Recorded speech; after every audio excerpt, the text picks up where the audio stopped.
Satu.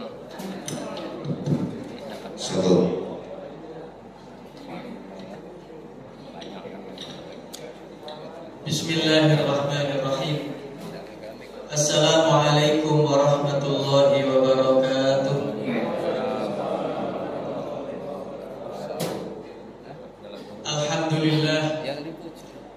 Alhamdulillahilladzi arsala rasulahu bil huda wa dinil haqq liyudhhirahu 'ala ad-dini kullih wa kafa billahi shahida. Walhamdulillahilladzi hadahu wa arsalahu rahmatan lil alamin. Fasharaha Allahu bihi as-sudur wa anara bihi al-uqul. Wa fataha Allahu bihi a'yunan 'umyan wa adanan summa wa quluban ghulfa. Fa salawatullahi 'alaihi wa 'ala alihi wa sahbihi wa man sara 'ala nahjihi ila yaumi liqa'ih. Ayyuhal hadirun al hadirat, usikum wa iyaya bi taqwallah faqad fazal muttaqun. Bapak Ibu hadirin yang semoga dirahmati dan diberkahi Allah Subhanahu wa taala, tidak henti-hentinya kita memanjatkan rasa syukur kita kehadirat Allah Subhanahu wa taala, yang mana pada kesempatan pagi yang bahagia ini kembali lagi Allah pertemukan kita di masjidnya, di sebuah tempat jengkal tanah yang paling baik di atas muka bumi adalah masjid. Dan semoga apa yang kita lakukan pada pagi hari ini mendatangkan keberkahan dari Allah Subhanahu wa ta'ala. Salawat salam tidak lupa senantiasa kita haturkan kepada kekasih Allah, kepada kekasih kita semua, kepada manusia agung yang selama ini sedang kita usahakan untuk kita kenali secara baik. Seorang nabi yang wajahnya membuat Allah Subhanahu wa ta'ala merubah arah kiblat dari Masjidil Aqsa menuju Masjidil Haram. Sebagaimana firman-Nya, qad nara taqalluba wajhika fis sama falanuwalliyannaka qiblatan tardaha. Itulah wajah baginda Nabi Muhammad sallallahu alaihi wasallam yang membuat Allah Subhanahu wa taala, setelah Allah melihat hampir setiap saat Nabi menengadahkan wajahnya ke atas langit dengan harapan kiblat itu tidak lagi ke Palestina tetapi ke Masjidil Haram. Dan semenjak hari itu kiblat diubah arahnya oleh Allah Subhanahu wa taala berkat Nabi Muhammad sallallahu alaihi wasallam. Bapak-bapak, ibu-ibu sekalian yang dimuliakan Allah Subhanahu wa taala, ada satu kisah atau dua kisah yang akan kita sampaikan. Pertama, kisah tentang bagaimana beliau sangat perhatian kepada umat, sangat perhatian kepada sahabat-sahabatnya. Sebagaimana firman Allah Subhanahu wa taala, laqad ja'akum rasulun min anfusikum azizun 'alaihi ma 'anittum harisun 'alaikum bil mu'minina raufur rahim. Nabi sallallahu alaihi wasallam adalah orang yang sangat mengerti kondisi sahabat-sahabatnya. Maka diceritakan suatu hari ada seorang laki-laki bernama Abu Hurairah. Bapak Ibu pasti pernah mendengar nama ini ya, Abu Hurairah. Beliau masuk Islam cukup terlambat, dalam artian beliau berjumpa dengan Nabi sekitar 3 tahun sebelum Nabi wafat. Berarti di sekitar tahun 7 Hijriah. Tetapi beliau menjadi orang yang hadis diriwayatkan justru lebih banyak oleh beliau dibanding sahabat-sahabat yang lain. Sahabat Abu Hurairah meriwayatkan sekitar 6.374 hadis. Dan beliau menjadi perawi terdepan, teratas di antara perawi-perawi hadis yang lain dari segi jumlah. Padahal beliau berjumpa dengan Nabi sekitar 3 tahun saja, tidak lama. Inilah yang menunjukkan kepada kita bahwasanya keterlambatan kita di dalam mengenal agama belum tentu membuat kita terlambat selama-lamanya. Kita tidak akan tertinggal dari yang lain sepanjang yang kita lakukan selama keterlambatan kita itu kita melakukan percepatan. Sudah tahu terlambat, tetapi kita jalannya lambat, nambah ketinggalan sama yang duluan, Pak Haji ya. Tetapi kalau kita sudah merasa terlambat mengenal agama, mengenal masjid, kita harus memiliki energi lebih untuk mengejar ketertinggalan itu. Dengan cara apa? Ulama mengajarkan kepada kita, bagi kita orang-orang yang terlambat mengenal agama ini, ada 4 waktu yang waktu ini mampu melampaui orang-orang yang telah lebih dulu mengenal agama. Dan waktu ini adalah waktu yang sangat cepat untuk meninggalkan atau mengejar ketertinggalan kita. Pertama, waktu sebelum subuh. Kita manfaatkan waktu itu dengan sangat baik sebelum subuh. Yang kedua, waktu setelah subuh. Dan inilah yang sedang kita usahakan untuk mengejar ketertinggalan itu. Sebagaimana sabda Nabi SAW yang artinya, siapa orang yang datang ke masjid untuk melaksanakan sholat subuh berjamaah, kemudian duduk di masjid berzikir, bermajelis dan seterusnya sampai terbit fajar, lalu dia tutup dengan sholat isyraq, sholat syuruk, maka baginya pahala haji dan umroh sempurna. Bapak Ibu sekalian, inilah yang sedang kita usahakan. Nanti mudah-mudahan setelah majelis ini kita bisa sholat isyraq, sholat syuruk. Nah, yang ketiga adalah waktu sebelum adzan maghrib. Dan yang keempat, waktu setelah maghrib. Ini waktu yang paling tepat untuk mengejar ketertinggalan kita. Tidak bapak, tidak ibu, tidak saya. Kalau merasa terlambat dalam mengenal agama ini, dalam mengenal Allah Subhanahu wa Ta'ala, kita kejar di 4 waktu ini.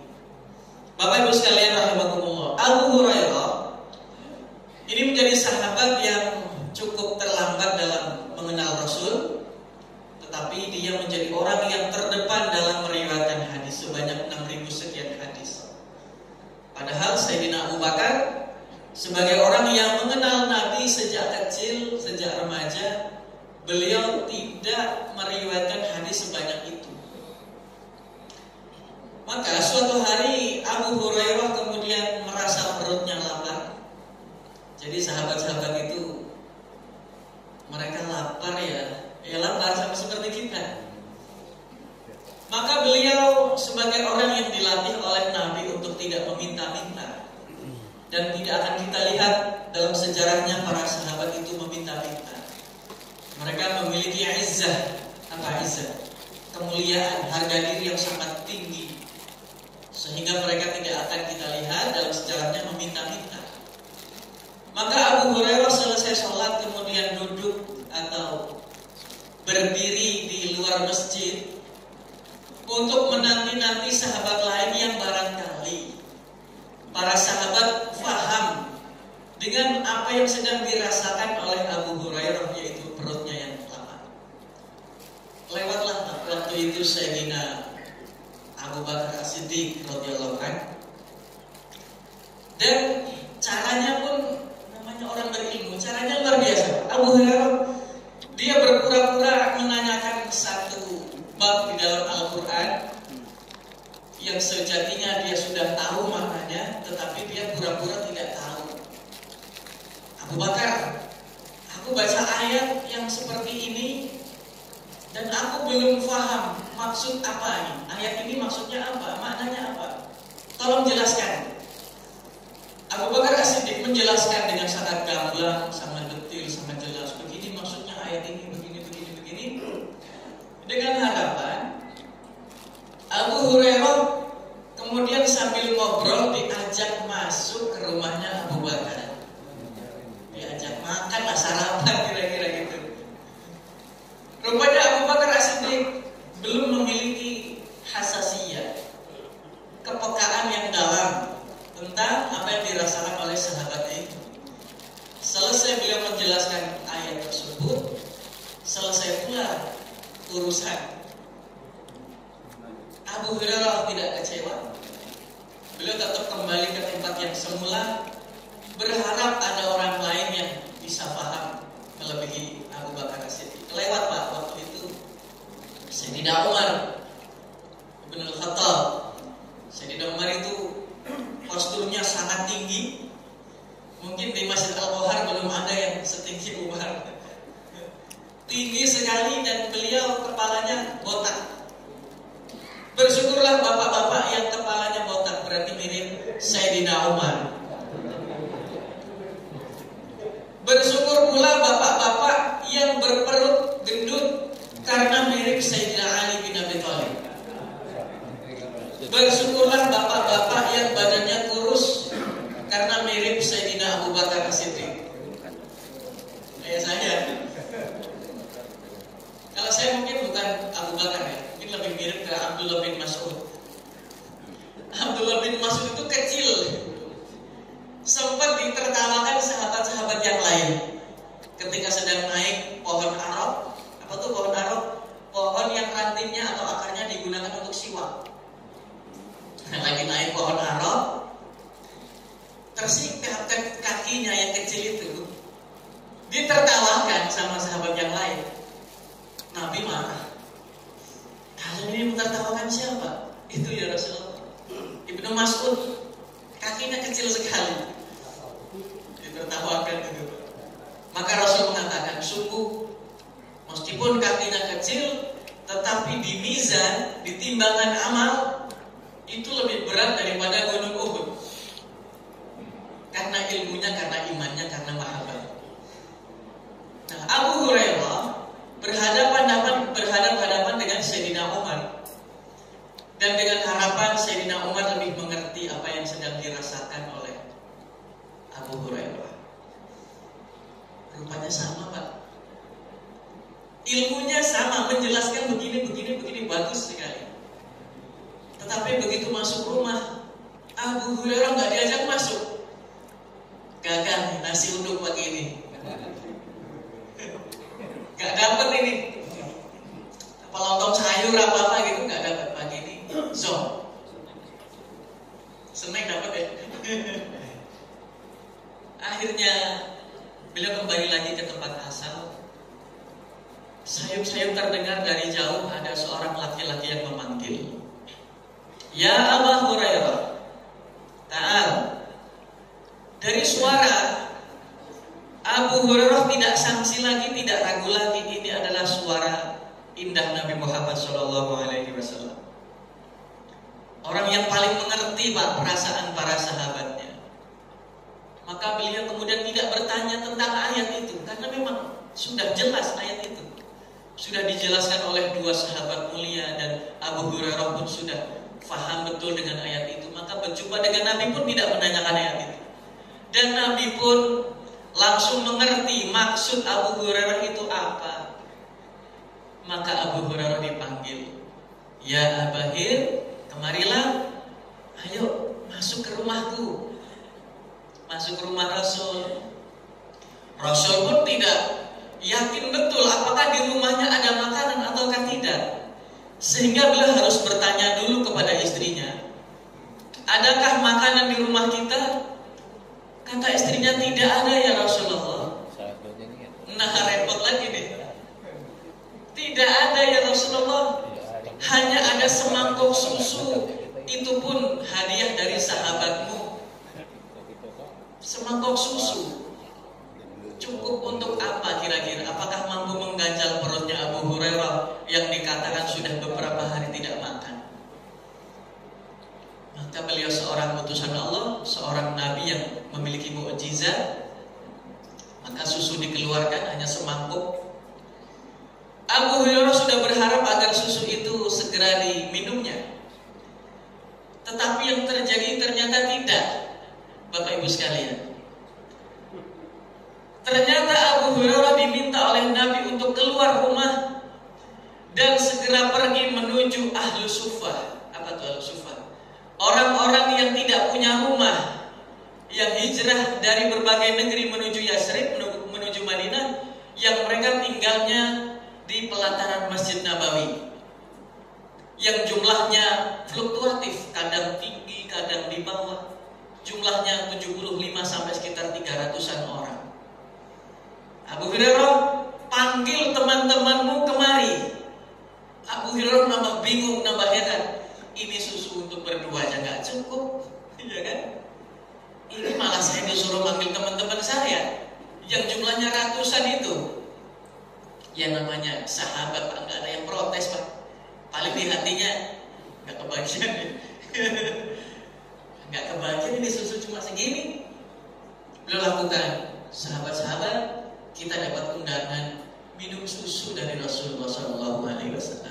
Berangkatlah beberapa orang.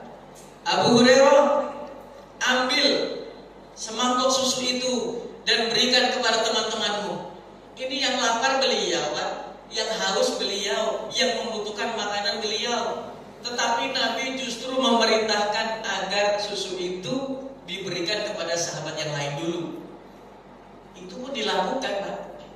Ini namanya itsar, dalam agama kita namanya itsar, mendahulukan kepentingan saudaranya. Kasih sebelah, udah kenyang, sebelahnya, sampai semuanya minum. Terakhir Abu Hurairah, ternyata Pak, susunya itu masih utuh segitu. Itu namanya mukjizat.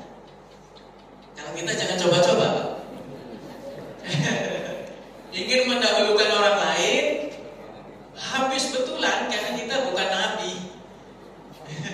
Habis susunya itu. Tapi ketika Nabi memberikan itu kepada sahabat-sahabatnya, susunya utuh. Abu Hurairah, minumlah, giliranmu sekarang. Katanya kamu tadi haus, lapar, sudah beberapa hari gak makan. Minumlah, diminum, Pak. Ketika diminum, jumlah susu di mangkok itu pun tidak berkurang. Dan kisah seperti ini banyak sekali di dalam kitab-kitab Sirah Nabawiyah. Sampai akhirnya beliau meletakkan mangkok susu itu, ya Rasulullah, udah kenyang. Minum lagi, kata Rasul. Isyrab, minum lagi. Minum. Sampai berkali-kali, sampai akhirnya Abu Hurairah menyerah. Ya Rasulullah, sudah tidak ada ruang lagi bagi air susu di dalam lambungku. Lambung ini udah gak ada tempat lagi untuk diisi apapun, termasuk diisi susu itu udah gak ada lagi, penuh. Dan aku bersaksi bahwasanya engkau adalah utusan Allah. Terakhir barulah Rasul yang minum. Ini Rasul begitu Pak orangnya, gak risih, gak jijik sama bekas minum orang lain. Sahabat-sahabatnya kan jumlahnya banyak tadi. Tentunya mangkok itu kan sudah nempel ke bibirnya para sahabat. Udah berapa itu yang nempel di situ.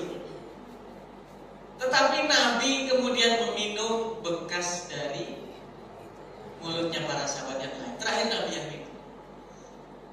Itulah Nabi Muhammad, orang yang paling mengerti, Pak, tentang bagi sahabat. Abu Bakar kurang soleh apa beliau? Menjadi manusia terbaik setelah Nabi dan Rasul. Itulah Abu Bakar As-Siddiq. Itu pun belum paham ini maksud orang ini bertanya apa sebenarnya sedang lapar orang ini. Ini nggak ngerti beliau, belum paham. Nah, orang yang paling paham tentang itu adalah baginda Nabi kita Muhammad Sallallahu Alaihi Wasallam.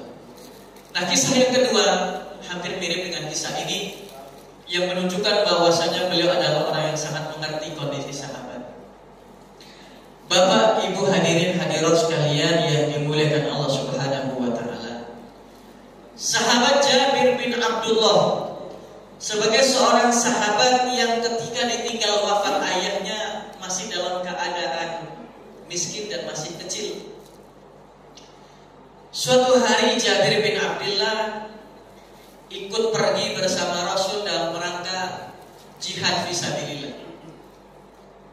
Ternyata di perjalanan Jabir menjadi orang yang paling di belakang, tertinggal. Karena apa? Itu tadi, kendaraannya kendaraan tua. Ontanya onta tua, sebagaimana ontanya Halimah As-Sa'diyah. Ontanya tua, selalu ketinggalan, sehingga cukup merepotkan sahabat-sahabat yang lain. Jabir, kamu ini membuat kita terlambat. Kami gak mungkin meninggalkan kamu, karena kamu adalah bagian dari kami. Akhirnya Jabir lapor kepada Rasul, ya Rasul, mohon maaf, aku selalu berada di belakang, tertinggal dari rombongan. Kata Rasul, namanya kenapa? Unta saya ini Rasul, unta ini udah terlalu sepuh, terlalu tua, sudah ulur, sudah ngencok sana sini dan sebagainya. Maka apa kata Rasul? Rasul kemudian, Jabir, ambilkan satu batang ranting. Diambil, lalu unta itu dipukul sama Rasul dengan beberapa pukulan. Tiba-tiba unta itu bangkit dan menjadi unta yang kuat. Ya Allah, mukjizat. Unta menjadi kuat. Dan kata Rasulullah SAW, Jabir, unta ini aku beli. Bukan aku beli. Unta ini untuk aku saja. Para sahabat tuh nggak ada Pak yang ridho kalau Nabi ngeluarin duit diberikan kepada mereka. Mereka inginnya justru memberi kepada Nabi. Maka kata Jabir, unta satu-satunya. Unta peninggalan ayahnya bisa jadi karena unta sudah sangat tua. Kata Jabir, ya Rasulullah, Anda tidak perlu mengeluarkan dana untuk sekedar menginginkan unta yang sudah tua ini. Ini unta aku berikan kepadamu ya Rasulullah. Dihadiahkan kepada Rasul. Tapi Rasul tetap tidak mau. Jabir, sekarang urusannya bukan antara kamu mau ngasih dan tidak, tapi aku ingin membeli unta ini. Maka sampaikan, sebutkan harganya, nilainya berapa, nanti kita negosiasi. Jadi sekarang status kita penjual dan pembeli. Sebutkan Jabir, angkanya berapa? Keluarlah angka sekian dirham. Kata Nabi, aku tawar ya. Ditaruh berapa ya Rasul? Aku tawar 2 dirham. Gak ada Pak, unta 2 dirham itu murah betul itu. Ada sapi harganya 5 juta untuk kurban, gak ada kan? Sapi ya setidaknya minimal 15, 17, 20-an. Sama Nabi ditawar 2 dirham. Ya Rasulullah, kalau 2 dirham saya rasa tidak ada harga unta 2 dirham. Maka janganlah 2 dirham, naikkan sedikit tawaranmu. Akhirnya ketemulah angka yang saya lupa berapa nilainya, deal. Ya sudah, sekian dirham. Uangnya dikasih. Jabir, aku tahu kamu kan gak punya kendaraan lain selain kendaraan ini. Maka gunakanlah untaku ini. Kamu pakai sampai tujuan, nanti kamu kan balik ke Madinah lagi. Kamu pakai lagi unta ini. Dan untanya sudah super Pak. Kalau kendaraannya sudah di-tune up ya, udah ganti oli, sudah tune up. Tapi tune up-nya keren Pak, dengan sabetan aja kalau Rasul Pak. Tune up-nya itu cuma disabet, itu langsung tenaganya jadi full power. Akhirnya pulang sampai Madinah. Nah, Jabir bin Abdullah merasa ini bukan unta beliau lagi. Sudah terima duit Pak Haji. Jabir kemudian mengembalikan unta itu kepada Rasulullah melalui Sayyidina Bilal. Ada yang pernah dengar Bilal? Bilal bin Rabah, muazin Rasulullah. Dan ternyata Pak Bilal itu termasuk pembantunya Rasul dalam hal kerumah tanggaan Rasul. Rasul belanja apa-apa melalui Bilal. Termasuk tadi urusan duit, pembayaran unta dan sebagainya, pintunya adalah Bilal. Jabir, Bilal, ini aku kembalikan untanya Rasul, ini punya Rasul. Maka Bilal menghadap Rasulullah SAW. Bilal sudah pulang, Jabir sudah pulang ke rumahnya. Kata Bilal, ya Rasulullah, ini tadi Jabir datang membawa unta ini. Rasul heran. Untanya Jabir? Iya, untanya Jabir. Katanya sudah Anda beli dengan harga dirham. Oh iya, tolong ini kamu kembalikan lagi kepada Jabir. Katakan kepadanya bahwasanya unta ini aku hadiahkan kepada Jabir. Bayangkan, duit udah dikasih dari Rasul kepada Jabir. Harga sudah ketemu angkanya, kan sudah kesepakatan sekian dirham. Itu Nabi masih ingat bahwasanya Jabir tidak punya kendaraan lain di rumahnya. Maka Rasul tidak tega, Pak. Beliau tidak sampai hati untuk kemudian memiliki unta itu untuk beliau. Maka beliau kemudian mengantarkan unta itu melalui Bilal. Bilal, kembalikan unta ini kepada Jabir. Itulah Nabi kita Muhammad SAW. Dan kita pun sebenarnya begitu, Pak. Kita adalah orang yang sejatinya diperhatikan terus oleh Nabi SAW. Bahkan sampai beliau wafat, menjelang wafatnya kan, kalimat yang terucap dari lisan mulia beliau adalah ummati, ummati, umatku, umatku. Ya, umatku, umatku itu berarti kan kita yang dosanya banyak seperti ini, yang amal solehnya juga belum tentu diterima Allah Subhanahu wa Ta'ala, tetapi kita yakin, Pak, rahmat Allah itu luas, rahmat Allah itu panjang. Amal soleh kita atau diri kita yang rendah ini mudah-mudahan mampu dijangkau oleh rahmatnya Allah Subhanahu wa Ta'ala. Amal soleh kita belum tentu mampu menjangkau rahmatnya Allah, tetapi rahmatnya Allah kita yakini mampu menjangkau amal-amal kita. Amin ya Rabbal Alamin. Kalau tidak saya tambah dua kisah itu, saya ragu, Pak Haji, kalau materi kita selesai sampai 6:30. Karena materinya sedikit sebetulnya kalau materi tentang masa kecil Rasul. Sehingga saya tambahin kisah itu. Jadi kita lanjutkan kembali materi kita tentang Rasul di usia yang masih kecil itu. Sesampainya di kampung Sa'diyah, beliau menjadi orang yang sangat luar biasa. Perkembangannya jauh sekali dengan perkembangan anak-anak seusia beliau. Maka di situ beliau bergabung, bermain dengan teman-temannya, termasuk dengan Syaimah, anaknya Halimah As-Sa'diyah.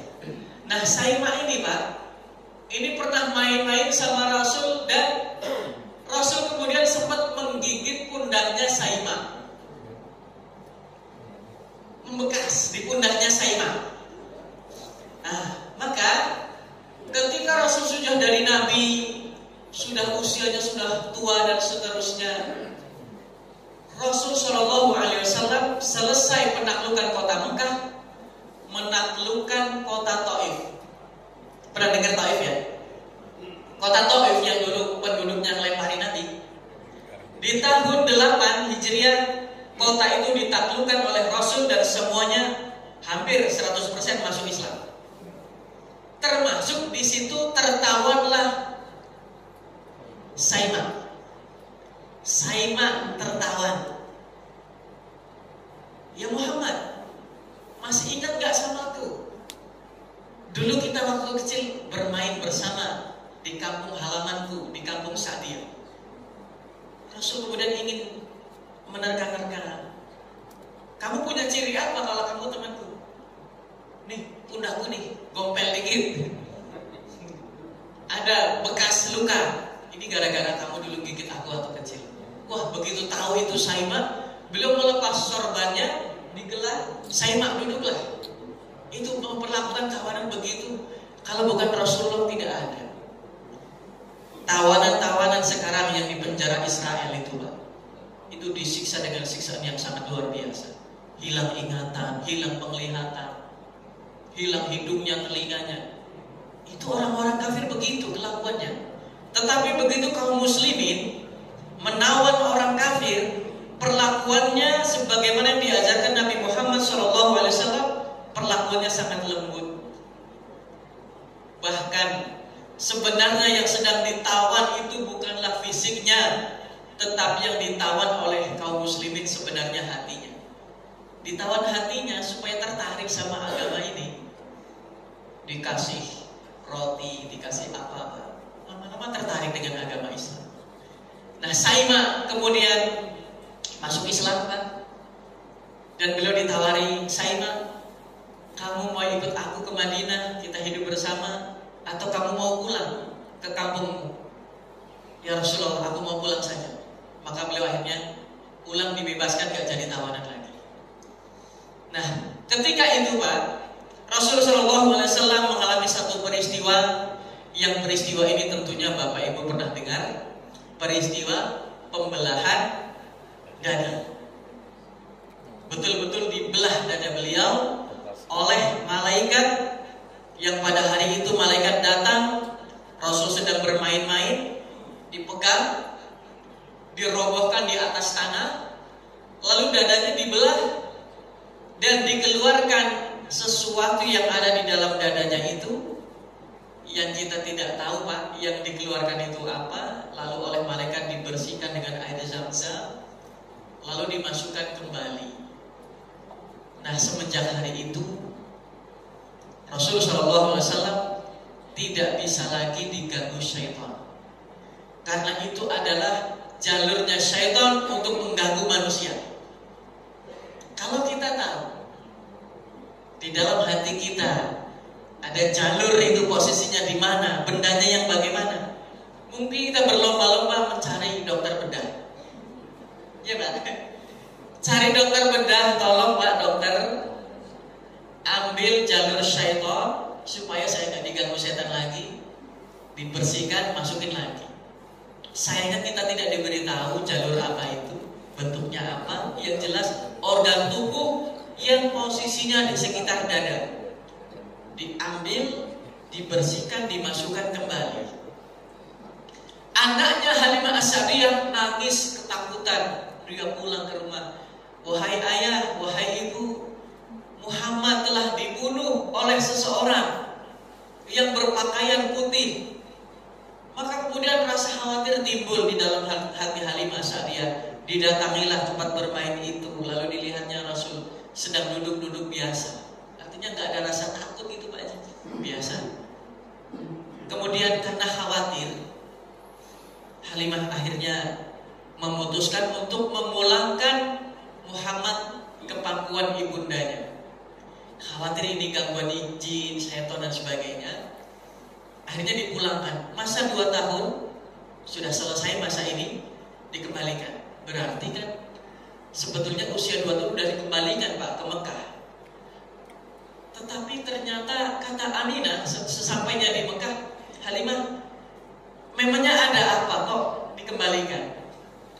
Aku khawatir ada gangguan setan yang menimpa anakmu. Tadinya Mbak nggak mau ngomong Pak Haji kalau dadanya ini habis dibelah. Beliau tidak mau menyampaikan informasi itu. Maka didesak, akhirnya disampaikan juga, wahai Aminah, sebetulnya kami ini ingin merawat anakmu, tetapi ada peristiwa ini yang membuat kami khawatir. Jangan-jangan ada gangguan jin. Apa kata Aminah? Sungguh anakku ini adalah anak yang luar biasa, yang ketika mengandung aku mendapatkan semacam ilham bahwasanya anak ini agar didoakan untuk terlindungi dari gangguan syaitan. Maka jangan khawatir. Akhirnya kan balik lagi ke kampung halaman sampai usia sekitar 5 tahun.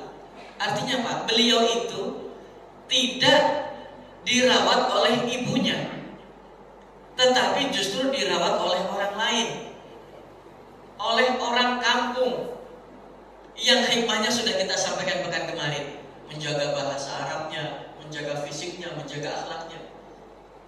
Nah ini Pak, ini tradisi orang Arab ketika itu. Ini bukan tradisi Islam.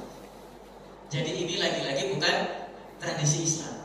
Kalau dalam tradisi Islam 2 tahun harusnya kan disusukan oleh ibunya. Jadi tidak semua yang terjadi dalam kehidupan kehidupan Nabi Muhammad SAW itu memang bisa kita contoh. Ini tradisi yang menitipkan bayi ke kampung halaman, itu tradisi. Meskipun karena ini menimpa Nabi Muhammad, dialami oleh Nabi Muhammad, ini ada hikmah yang terkandungnya yang sangat dalam di dalamnya. Ada hikmah besar yang terkandung di dalamnya. Bagi kita kaum muslimin, tidak dianjurkan ketika sudah punya bayi dititipkan kepada orang lain. Dan saya yakin ibu-ibu gak ada yang melakukan itu, ya kan? Masa baru lahir bayinya langsung ditaruh di kampung di mana gitu kan? Gak ada. Pasti disusui 2 tahun, bahkan mungkin ada yang lebih dan sebagainya. Dan itulah syariat agama kita. Tidak dianjurkan menitipkan bayi kepada yang lainnya, apalagi baru 2 tahun. Nah, untuk Nabi Muhammad SAW, beliau dititipkan kepada Ibunda Halimah As-Sa'diyah selama berarti kurang lebih 4 sampai 5 tahun. Cukup lama di perkampungan itu. Dirasa sudah cukup, Pak. Akhirnya dipulangkan. Nah, ketika dipulangkan itulah Aminah merasa berkepentingan untuk mengenalkan keluarga besarnya Nabi Muhammad dari jalur kakeknya yang bernama Hashim. Karena kakek beliau yang bernama Hashim itu kan punya istri penduduk Madinah, namanya Salma. Salma itu gadis Madinah asli, menikah dengan Hashim, melahirkanlah kakeknya Nabi yang bernama Abdul Muttalib. Maka Ibunda Aminah ingin agar putranya ini mengenal juga nasab dari jalur nenek, yaitu Madinah. Usia 6 tahun, anak SD kelas 1 ya kira-kira, itu diajak menuju Madinah bersama seorang pembantu yang bernama Ummu Aiman, atau nama aslinya Barokah. Yang Ummu Aiman ini adalah satu-satunya budak pembantu peninggalan Abdullah untuk keluarganya.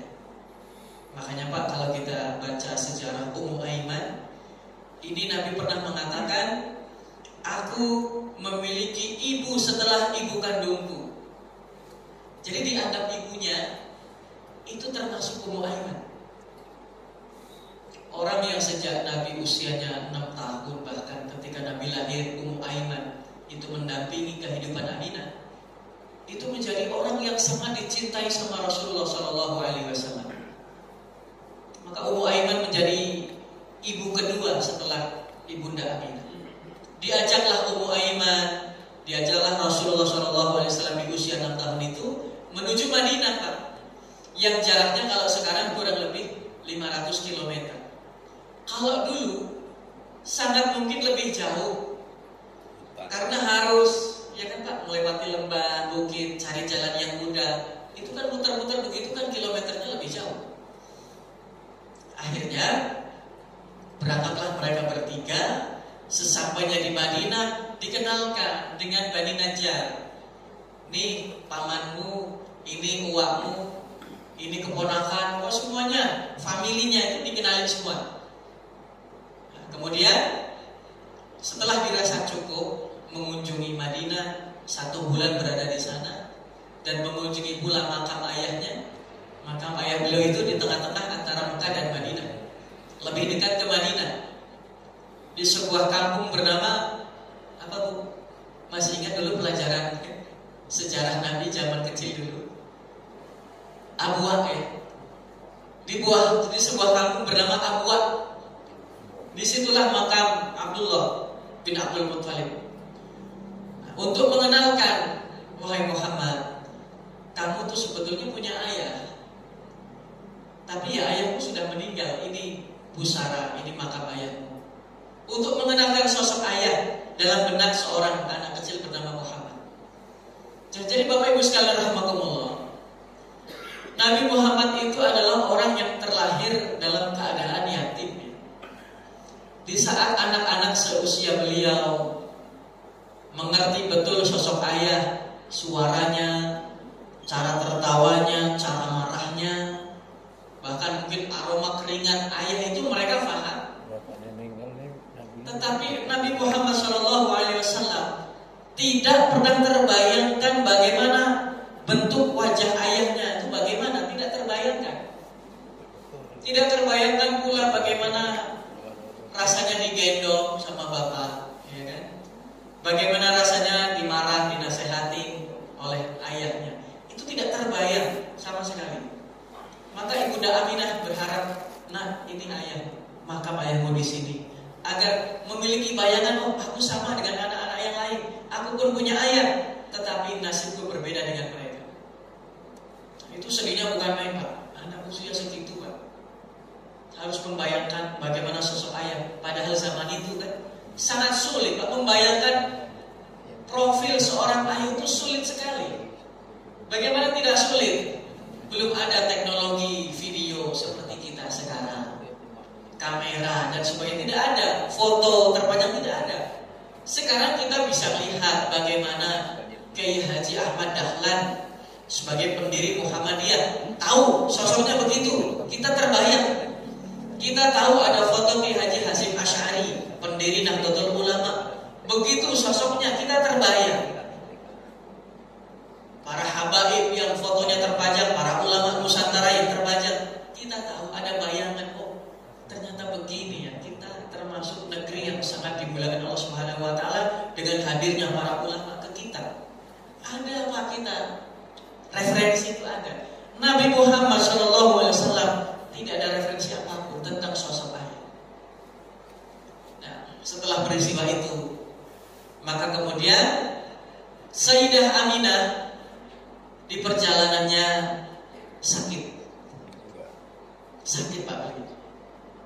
Di perjalanan sakit, nggak ada dokter, yang ada hanya anak kecil usia 6 tahun dan seorang perempuan tak berdaya namanya Ummu Aiman. Ya, semampunya Pak diobati, kalau kita mungkin ya diterop dan sebagainya. Karena sakitnya itulah mengantarkan Ibunda Aminah menuju rahmat Allah Subhanahu wa taala, atau menuju Allah Subhanahu wa taala, wafat. Bayangkan, kira-kira terbayang tidak kondisi seperti itu? Kalau saya sih nggak kebayang betapa terpukulnya ya, betapa terpukulnya baginda Nabi Muhammad SAW. Baru bayangin sosok ayah aja nggak kebayang. Tidak lama setelah itu, hanya hitungan hari, ibunya meninggal. Baru hitungan hari bersama ibunya di perjalanan, ibunya wafat. Itu kan padahal baru ketemu Pak, baru berapa tahun ketemu sama ibunya. Selama ini tidak sama ibunya. Selama ini hanya dengan anak-anak kampung di perkampungan Halimah Sa'diyah. Begitu pulang ke Mekah, diajak jalan, ibunya wafat. Nah, maka ketika berangkat bertiga, begitu pulang hanya berdua, hanya dengan Ummu Aiman. Rasulullah SAW diminta oleh Ummu Aiman, wahai Muhammad, ayo kita berdua gali kubur untuk ibumu. Yang gali kubur cuma 2 orang. Digali, sudah selesai. Ayo nak, kita letakkan jenazah ibumu di sini. Taruh situ, dimakamkan. Nah, dalam kisah ini Pak disebutkan, Rasulullah SAW tidak mau beranjak dari makam ibunya. Beliau rasa-rasanya berat meninggalkan ibunya. Ibunya 6 tahun Pak ya. Usia 6 tahun itu kan kita sedang sayang-sayangnya sama anak kita. Usia itu tiba-tiba melihat pemandangan yang begitu memilukan begitu. Maka Muhammad itu tidak mau Pak pergi Pak. Seolah-olah beliau itu, ini gimana kita berangkat bertiga, masa pulang ke Mekah harus berdua dengan Ummu Aiman. Rasa hati ini seperti tidak rela menerima kenyataan itu. Maka ketika diangkat oleh Ummu Aiman, Rasulullah seolah-olah tidak mau bangkit dari makam ibunya. Umi, ibuku bagaimana? Kenapa tidak diajak pulang? Akhirnya beliau kemudian dipaksa oleh Ummu Aiman, ayo nak kita pulang. Sesampainya di kota Mekah, yang lebih heran lagi adalah Abdul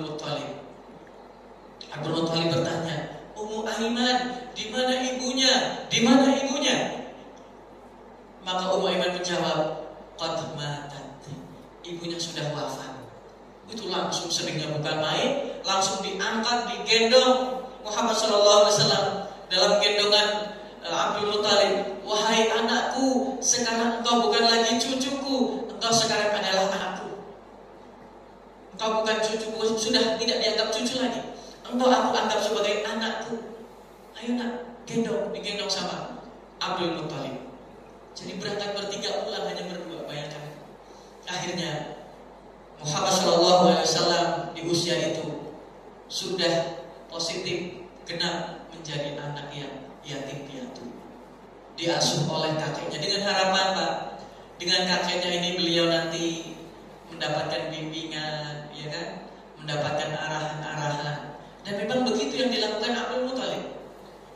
Ternyata tidak lama Allah Subhanahu wa Ta'ala terus menguji, menguatkan pundak Nabi Muhammad sejak kecil agar beliau menjadi orang yang kuat menerima risalah, agar beliau menjadi orang yang kuat menerima ujian dan sebagainya. Maka jarak 2 tahun dari wafatnya Ibunda Aminah, wafat pula kakeknya.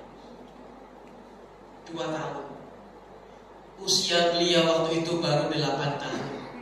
Anak kelas 3 SD mungkin kalau sekarang, itu sudah ditinggal wafat kakeknya. Ketika bersama kakeknya, beliau sungguh mendapatkan curahan yang sangat besar dari sisi kasih sayang, perhatian, semuanya diberikan kepada Muhammad SAW. Tetapi ternyata Allah inginkan agar Nabi menjadi orang yang kuat, sehingga beliau harus mendapatkan tempaan terus menerus. Yang akhirnya beliau di usia 40 menjadi orang yang kuat pundaknya, kuat imannya, kuat mentalnya, juga kuat fisiknya. Kita sholat Isra jam berapa, Bapak Ibu? Jam 7 berapa Pak sih? Jam 6 lebih? 6.20 ya? 6.11. Insya Allah kita selesaikan sekitar 5 menit lagi. Nah, maka ketika bersama Syaibah atau Abdul Muthalib, beliau menjadi orang yang sangat diperhatikan sekali. Di saat Rasul ketika kecil itu sedang naik-naik di atas singgasananya atau kursi kebanggaan kakeknya, Sayyidina Hamzah, Sayyidina Abbas dan paman-pamannya mengatakan, Muhammad, turunlah dari kursi itu. Kursi itu adalah kursi milik kakekmu, khusus dipakai untuk kakekmu, jangan di situ, tidak sopan. Maka Abdul Muthalib datang, justru memarahi anak-anaknya, justru memarahi paman-pamannya Nabi. Kalian jangan ngurusin anakku itu. Cucuku itu adalah cucu yang nantinya akan memegang perkara besar ke depannya. Biarlah dia duduk di situ. Akhirnya langsung duduk Pak di kursinya. Abdul Muthalib duduk di situ. Dan kemudian beliau sebagai orang yang wajahnya sejak bayi, sejak kecil memang sangat tampan. Ada satu irhasah, keajaiban. Di saat beliau masih kecil, Abu Thalib didatangi oleh orang, Abu Thalib atau Abdul Muthalib, saya lupa antara itu, didatangi oleh penduduk Mekah bahwasanya, wahai Abdul Muthalib, sebagaimana yang Anda ketahui sekarang Mekah dalam keadaan kering kerontang, tidak ada tanaman yang kemudian tumbuh, tidak ada air yang mengalir dan seterusnya. Kita paceklik ini. Mintalah kepada Allah agar Allah turunkan hujan. Apa yang dilakukan Abdul Muthalib? Abdul Muthalib menggandeng Nabi Muhammad SAW. Anak kecil digandeng, lalu punggungnya Nabi Muhammad ditempelkan di dinding Ka'bah. Ditempelkan di dinding Ka'bah. Dan Abdul Muthalib kemudian berdoa kepada Allah, ya Allah, kami mengalami kekeringan yang begitu parah seperti ini, dan kami minta hujan kepadamu melalui mulianya, ketampanannya, keindahannya wajah anak ini. Maka melalui wasilah keindahan anak ini, kami minta hujan kepadamu. Maka Rasul kemudian menatap ke langit. Langit menjadi gelap karena mendung. dan tidak lama setelah itu turunlah hujan. Itu namanya keajaiban yang hanya diberikan Allah kepada calon nabi. Kalau kita natap ke langit berkali-kali pun nggak ada efeknya, Pak. Dan ini terjadi sampai Nabi menjadi Nabi. Jarak sekitar 2 tahun, 2 tahun kurang sedikit, beliau tinggal di Madinah. Beliau itu kan sholatnya menghadap ke utara, ke Al-Aqsa, ya kan? Dan beliau merasa tidak enak karena membelakangi Ka'bah. Kalau kita lihat peta, Pak, Madinah posisinya di tengah, Al-Aqsa posisinya di atas di utara, Masjidil Haram posisinya di bawah di selatan. Kalau Nabi kiblatnya di Al-Aqsa, secara otomatis beliau membelakangi Ka'bah. Dan beliau tidak nyaman membelakangi Ka'bah. Dulu waktu beliau masih tinggal di Mekah, ketika sholat tidak membelakangi Ka'bah karena posisinya itu sholatnya di sebelah selatan Ka'bah, sehingga menghadap ke Ka'bah, menghadap pula ke Al-Aqsa, ke utara. Begitu beliau hijrah ke Madinah, mau tidak mau, karena kiblatnya masih di Palestina, beliau akhirnya menghadap ke utara dan membelakangi Ka'bah. Dan itu beliau tidak elak. Maka beliau kemudian setiap kali rutin itu Pak, melihat ke atas, taqallub. Taqallub itu kadang nunduk, kadang lihat ke atas gitu. Taqallub. Makanya ada doa Allahumma ya muqallibal qulub, ya kan? Tsabbit qulubana ala dinik. Ya Allah yang maha membolak-balikkan hati, teguhkan hati kami pada keimanan kepadamu, pada agamamu. Nah, Allah tahu Pak, Nabi melihat ke langit, tapi Nabi gak pernah minta agar kiblatnya dipindah dari Al-Aqsa ke Al-Haram. Beliau tidak minta. Hanya ada keinginan tapi tidak terucap. Nabi hanya melihat ke atas. Kapan kira-kira turun wahyu, kira-kira gitu. Allah tahu isi hati Nabi, maka Allah turunkan ayat qad nara taqalluba wajhika fis sama. Muhammad, kami sudah tahu, kami sudah melihat bahwasanya engkau senantiasa menghadap ke langit. Falan waliyannaka qiblatan tardoha. Maka sekarang perintahkan kepada seluruh kaum muslimin agar arahkan wajah mereka ke arah Ka'bah, ke arah kiblat tardoha yang kamu ridho dengannya. Jadi Muhammad SAW itu ridhonya Pak, relanya kalau Ka'bah itu di Al-Haram, Masjidil Haram, maka menghadaplah ke situ. Maka sekarang ada orang-orang yang beranggapan bahwasanya kalau berdoa di Raudhah atau berdoa di depan makam Nabi, itu doanya tetap ke kiblat. Jangan doa menghadap ke makamnya Nabi, berarti membelakangi kiblat. Di sini kemudian terjadilah semacam gesekan begitu Pak di antara ulama kita. Yang satu mengatakan, kami tetap menganjurkan menghadap ke arah makam Nabi. Kenapa? Karena yang membuat arah kiblat berubah adalah Nabi SAW, sehingga kita harus menghadap ke situ. Bagi sebagian yang lain, tidak. Kita tetap harus menghadap ke kiblat meskipun kita membelakangi Nabi. Nah, Bapak Ibu silakan memilih pendapat yang mana yang nyaman lah di hati. Kalau saya pribadi lebih nyaman menghadapnya ke makam Nabi Muhammad SAW. Kalau Bapak Ibu mungkin nyamannya tetap menghadap kiblat, karena kan kalau kita lihat itu posisinya kan di tengah kita, ya kan Pak Haji ya? Di tengah, makam Nabi di sebelah sini, misalkan kiblatnya di sini. Kalau kita berdoa ke kiblat berarti bokong kita membelakangi Nabi. Kalau kita menghadap ke sini berarti kita menghadap Nabi, membelakangi kiblat. Silakan Bapak Ibu memilih yang mana senyamannya Bapak hati Ibu sekalian. Demikianlah yang bisa disampaikan, mudah-mudahan bermanfaat. Subhanakallahumma wa bihamdika asyhadu an la ilaha illa anta astaghfiruka wa atubu ilaik. Wassalamu